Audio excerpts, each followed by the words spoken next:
L'île de la Cité est le cœur de Paris.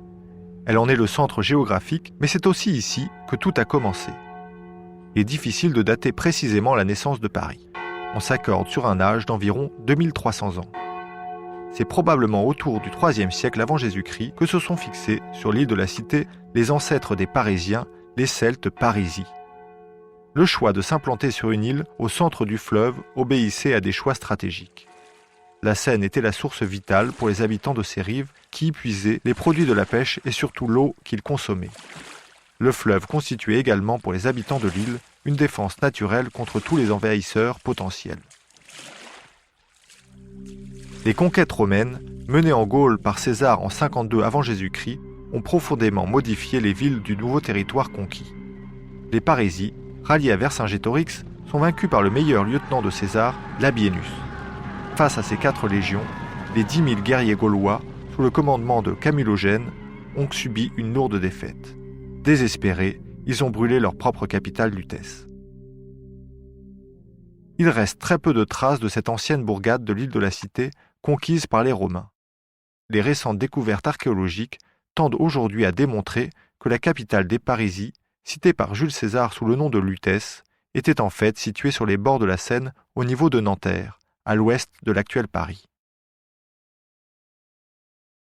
En tous les cas, après la conquête romaine, la ville qui va connaître la croissance la plus importante de la région et qui va porter le nom de Lutèce est bel et bien cette ville qui prend naissance sur l'île de la Cité. Durant la domination romaine, Lutèce était administrée par un gouverneur romain qui avait son palais sur l'île de la Cité, à l'emplacement de la conciergerie. Sous le parvis de la cathédrale de Notre-Dame, dans la crypte archéologique ouverte au public, se trouvent des vestiges d'un urbanisme parisien vieux de 2000 ans, du temps de la Lutèce gallo-romaine. Nous étions ici au cœur de la cité. L'île couvrait une surface à peu près moitié inférieure à ce qu'elle représente aujourd'hui. À l'emplacement du parvis de la cathédrale, les fouilles archéologiques menées dans les années 1960 ont révélé l'existence d'un port dont il reste une partie des murs de quai. C'est probablement ici que se concentrait l'essentiel de l'activité commerciale.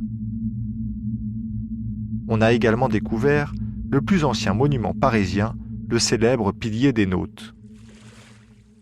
Il date du 1er siècle après Jésus-Christ et représente des divinités gallo-romaines ainsi que des nautes en armes. Les nautes étaient les navigateurs marchands. Ils formaient une corporation très puissante. À cette époque, les marchandises voyageaient quasi exclusivement par voie d'eau, et les habitants de Lutèce dépendaient des nautes pour leur ravitaillement. La société gallo-romaine va perdurer pendant plusieurs siècles. Si la population bénéficie de la tolérance des Romains envers leur ancienne religion, l'élite va rapidement adopter la culture romaine. On édifie sur la rive gauche le Forum, au niveau de l'actuel Panthéon, les arènes, près de la place Monge, un théâtre, à l'emplacement du lycée Saint-Louis, ainsi que 3 thermes, dont les fameuses thermes de Cluny.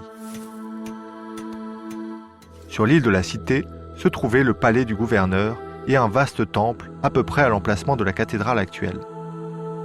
Un aqueduc de 16 km permettait d'abreuver en eau claire une population qui ne dépassait pas 20 000 habitants.